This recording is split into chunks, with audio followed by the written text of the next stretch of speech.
Did you know that millets are the powerhouse of nutrition? They are gluten-free grains that are rich in antioxidants, soluble fiber, and protein. Hello everyone, welcome to the third episode of our podcast. And we have a very special guest with us, a nutritionist with 40 years of experience in food and nutrition, Dr. Amita Singh. Welcome, Dr. Amita Singh. How have you been? Hello, Isha. I'm fine. We are now all tolerating the heat of the season. Right? That's for sure. And a lot of people are waiting from us to get a lot of facts on millets, and that's why you are here. And let me start with the first question, that a lot of people are asking about millets. It's the International Year of Millets. सब कोई millets खाना चाहते हैं, but क्या होता है benefit millets का अपने डेली डाइट में, और क्या ये बीट और राइस का कोई ऑल्टरनेटिव है? An excellent question, Isha. So it's like this कि हमारे पास एक्चुअली वीट तो अभी रिसेंटली आया है 200-250 साल पहले. उसके पहले तो हम मिलेट्स ही खाते थे, और मिलेट्स जो वर्ड होता है ना, एक्चुअली वो मिलियन वर्ड से बनता है. एक एक बाली के ऊपर अनगिनत दाने होते हैं. और मिलेट्स में आप देखिए हमारे पास वैरायटी कितनी है. आप मतलब कई बार घरों में होता ही है ना कि अरे दाल चावल फिर से वही रोटी और ये. अब आप देखिए हमारे पास वैरायटी. आपके पास अमरंथ राजगिरा है, आपके पास कुटू है, ये कंगनी है, आपके पास बाजरा है, ज्वार है. इतने सारे हैं और इनको खाने के तरीके भी बहुत सारे हैं. तो ये भी अनाज का ही हिस्सा है, अर्थात ये उसी ग्रुप को न्यूट्रिशनली बिलोंग करते हैं जिसमें गेहूं और चावल आता है. पर अंतर ये है, फर्क ये है कि ये वाले जो अनाज हैं इनमें कार्बोहाइड्रेट, फैट और प्रोटीन तो तकरीबन उतना ही है जितना गेहूं और चावल में है, परंतु इनमें अलग अलग तरह के ऐसे पोषक तत्व हैं जिनकी कमी हमारे भारतीय लोगों में बहुत देखी जा रही है. उदाहरण के तौर पे कमजोर हड्डियां हैं, आयरन की कमी से एनीमिया है. तो आप ये देखिए कि रागी जो मिलेट है वो कैल्शियम का बहुत अच्छा सोर्स है. साथ ही साथ बाजरा में आयरन बहुत अच्छा होता है, फोलिक एसिड खून बनाने के लिए बहुत अच्छा होता है, और सभी के सभी प्रोटीन भी देते हैं. अब जो थोड़ा बहुत फैट होता है वो बहुत अच्छी किस्म का दिल को बचाने वाला फैट होता है. और कार्बोज की खासियत ये है कि इन मिलेट से हमें 8 से 12.5% तक फाइबर मिलता है. नाउ इस फाइबर की खासियत क्यों है और क्या है ये जानना बहुत ही जरूरी है अगर आपको मिलेट की जानकारी सही से चाहिए. हमारे को सारे दिन में 30 से 40 ग्राम तक फाइबर चाहिए होता है. जब हम पॉलिश चावल खाते हैं तो ना के बराबर मिलता है, और आप आटे को अगर छान के यूज करते हैं बहुत कम हो जाता है. आप विटामिन बी भी फेंक देते हो उसमें से. तो रिजल्ट ये है कि आपकी जो मेजर डाइट का हिस्सा है अनाज, वो आपको न्यूट्रिशनली वो सब नहीं दे रहा. जबकि मिलेट्स में आपको इतना फाइबर मिलेगा कि आपका पेट हमेशा ठीक रहेगा, मल पास करने में, मोशन होने में कोई दिक्कत नहीं रहेगी, कॉन्स्टिपेशन भी नहीं रहेगी. तो इसलिए ये आसानी से आप इसका दलिया बनाइए, चावल की तरह से पका के खाइए. आप इसका आटे से रोटी थाप के और बना लीजिए.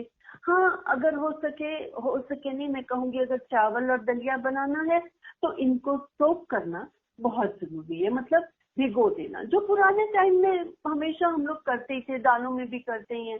भिगो दो तो उसके जो कुछ तत्व होते हैं जो तकलीफ कर सकते हैं वो कम हो जाते हैं. सो डेफिनेटली ईशा, ये आपकी जरूरत का हिस्सा बन सकते हैं. डॉक्टर अविता, ये बहुत ही इंटरेस्टिंग फैक्ट था एक्चुअली. बहुत सारे लोग इस पे काफी कंफ्यूज रहते हैं कि मिलेट्स को खाने का सही तरीका क्या होता है. Should millets be gradually introduced in our diets, or are there any harmful effects on our digestive system if taken in great quantity all at once? तो इस पे थोड़ा सा हमें as a nutritionist थोड़ा सा हमें clarification चाहिए. ईशा, ये बहुत इम्पोर्टेंट क्वेश्चन है. You know why? बिकॉज मैं पेशेंट्स देखती हूँ और मैं देखती हूँ कि कई लोग आते हैं और जी हम ना अपने आटे में ज्वार भी डालते हैं, बाजरा भी डालते हैं, रागी भी डालते हैं, गेहूं भी डालते हैं, चना भी डालते हैं.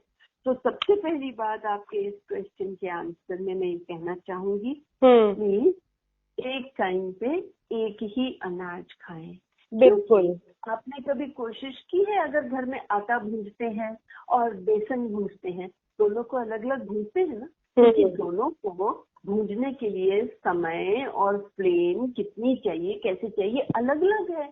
तो उसी तरह से खाना खाने में भी इनकी सबकी मतलब एक जो होती है ना कैरेक्टरिस्टिक अलग अलग है. किसी में कुछ है, किसी में कुछ है.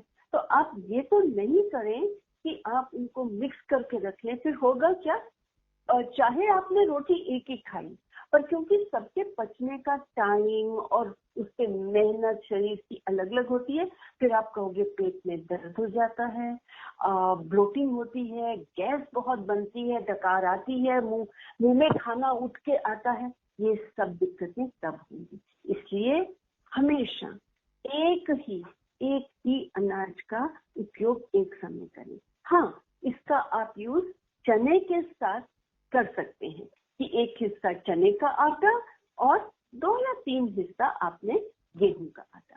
तो यूज करने का ढंग जो आपने बोला, सोख करना बहुत जरूरी होता है इनको. मतलब हमें मिलेट्स को पहले सोक करके और एक ही मिलेट को एक ही टाइम पे हमें धीरे धीरे डाइट प्लान में खाना चाहिए. और हाँ, ये बात आपने पूछा था ना कि किस तरह से इंट्रोड्यूस करना. जैसे एक व्यक्ति, अगर हम बैच के काम करने वालों की बात करें, महिला के लिए बात करते हैं, तो आप हैं, मैं हूँ, हमारी जरूरत सारे दिन में अनाज की बहुत कम है, क्योंकि हम लोग एक्टिविटी करते ही बहुत कम है.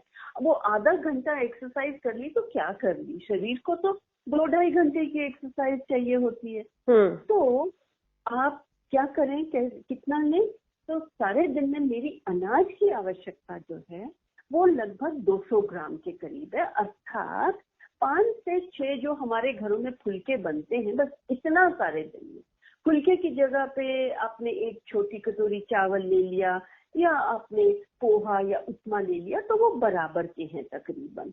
अब इसी मात्रा को आप रिप्लेस करोगे अपने जो भी आप मिलेट शुरू करना चाहते हो, जैसे बाजरा या ज्वार या रागी. ये एक बात है कि मात्रा उतनी ही होनी है कुल सारे दिन में. दूसरी बात, डेफिनेटली आप ये मत करिए कि सडनली आया और फिर जी आज इस दिन से मैं तीनों टाइम पे यही मिलेट खाऊंगी. नहीं, आप देखिए, अगर 200-250 साल पहले तक से हम गेहूं खाना शुरू किए हैं, तो हमारा digestive system over a period generation से बदल गया है ना. तो उसको टाइम दीजिए प्लीज. तो जैसे एग्जांपल में दे रही हूँ, सुबह नाश्ते में शुरू कर दिया कि दही के साथ आपने बाजरे की रोटी या पराठा खा लिया. ओके, अब दिन में आपकी मूवमेंट भी रहनी है, अच्छे से टॉलरेट हो जाएगा. ऑल्टरनेटिवली रात को जब आए तो बाजरे की खिचड़ी कढ़ी के साथ आपने मतलब ले ली. उस मात्रा का ध्यान रखना. वैसे तो मात्रा इसमें ज्यादा हो ही नहीं पाती, क्योंकि ये इतने गरिष्ठ होते हैं, इनमें न्यूट्रिएंट्स इतने होते हैं कि आप लिमिटेड ही खा पाते हैं. तो इस तरह से करके ग्रेजुअली फिर आप हफ्ता 2 हफ्ता दीजिए, फिर आप बेशक 2 मील्स को कर दीजिए, उस 2 मील्स का हिस्सा कर दीजिए. I think that is enough. मतलब ये it's a learning point for all of us who are new to millets from you, that धीरे धीरे करके in a very small quantity we have to introduce millet in our everyday diet. That's just fantastic. That's a very good lesson for all of us actually. Thank you so much. But ये जो millet के इतने benefits हम लोग इसके बारे में बात करते हैं डॉक्टर अमिता, क्या आपके कभी भी पेशेंट हिस्ट्री के कोर्स में आपने कभी भी ये देखा है कि by eating millets some kind of lifestyle disease has been managed or cured, or anything beneficial that you have observed? So please share with us.